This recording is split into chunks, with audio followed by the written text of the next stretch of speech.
Is it just me, or does this unicorn cake look like it's hungover and partied a little too hard last night? Because what the heck even is this thing? Or maybe I was a little hungover when I made this cake, but no, really, I wasn't. But this is my first unicorn cake that I've ever made, and it was a lot harder than I thought it was going to be. I was going based off of a picture that I found on Google just so I could have an idea. And let me tell you, it was a lot harder than I thought it was going to be trying to do the hair or the mane, whatever you want to call it. So if you want to see this unicorn hungover cake, keep on watching.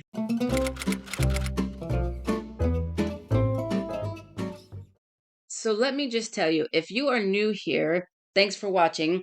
I have been in the business for about 20 years doing chef work and baking professionally and on my own for about a year. And I have never made a unicorn cake. I know, right? I've never made a unicorn cake. What the heck? But let me tell you, my goodness, this cake was the worst I think I've probably ever done in my life. And it wasn't a custom order, thank God, because I would never give this cake to anybody. I would have died, or at least I would have like not charged them anyways, because it was ridiculous. But anywho, I can't believe how hard it was compared to looking at the picture. I don't know why I was having so much trouble with this cake.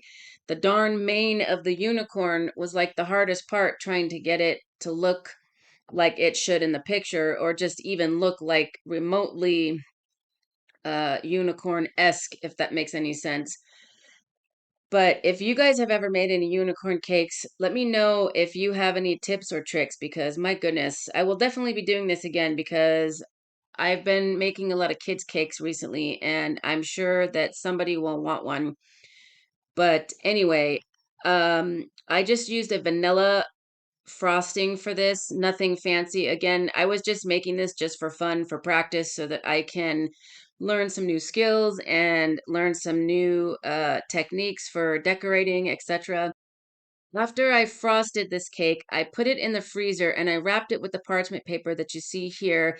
If you don't know, this helps with getting, not getting fingerprints or marks on your cake after it's been nice and smooth. But this cake wasn't really all that smooth to begin with because, like I said, what the heck even is this thing? So here I am attempting to try to make the unicorn mane, and at some point, I scraped some of it off because it just looks like, I don't even know what it looks like, to be honest with you.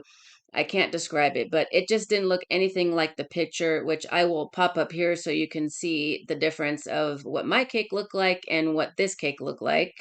But again, here I am scraping it off right now, actually, because I didn't like the way it looked, and I'm trying to redo it, and I was almost running out of frosting, so I was getting a little frustrated, and I was at some point I was just like, "You know what? Whatever. I'm done with this. We're just gonna let it be what it is." Like I said, it was just for practice anyways, and I was starting to run out of buttercream, and I made, as you can see, a three-colored swirled rosette. So if you want to know how I did that, let me know and I can make a video showing you guys how I do that in the piping bag. I have a little tip for that.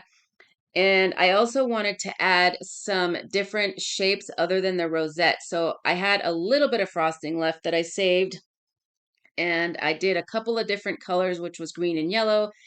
And I don't think they really went very well. The yellow did, but the green kind of was like, whatever. But anyway, yeah, so I just kept going at it, and like I said, at some point I was just like, okay, this is done. I'm over this cake. But I still had to do the eyes and the ears and the, what do you call that? The horn. And I actually totally forgot about those. I did the eyes and then I was like, "Oh, I'm done." Okay. And then I kept looking at the cake going, something doesn't look right about this cake. And then I looked at the picture again. I was like, "Oh my God, I forgot the horn." So then later I did the horn, and then I was looking at it again going, "What the heck? Something still doesn't seem right. It seems unfinished." And then I was like, "Oh my God, I forgot the ears." I'm like, "What is wrong with me with this cake today?" I couldn't believe that I was like just not paying attention. I don't know what was going on, but I'm so glad this was not a custom order for anybody, because this was just not it by any means. But I started out with the eyes, trying to do it with frosting, and it was not working. So I ended up scraping that off, and I had some chocolate modeling clay left over from another cake that I did. So that's what I'm doing here, is rolling it out and trying to cut the shape. And again, this was not it either, but I was just like, whatever. And I just kind of went with what I had there. And then I'm using the white to make the little like eyeballs and all that stuff, the pupils and whatever. And it came out okay. It's looked kind of funny. Honestly, this kind of looked like a creepy, scary Halloween unicorn, in my opinion. But let me know what you guys think of it down below, because, and be honest, I don't really care. I know this cake is a mess.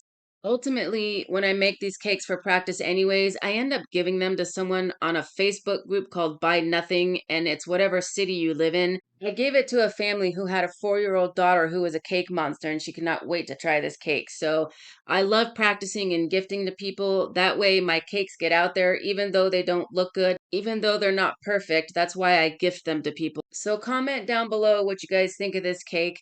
And again, be honest, I don't really care. You can rip me to shreds if you want, because I already know this looks like a hungover unicorn cake. So that's all for today's video. Don't forget to take whisks and just try not to burn anything down while you're doing it. See you all in the next disaster.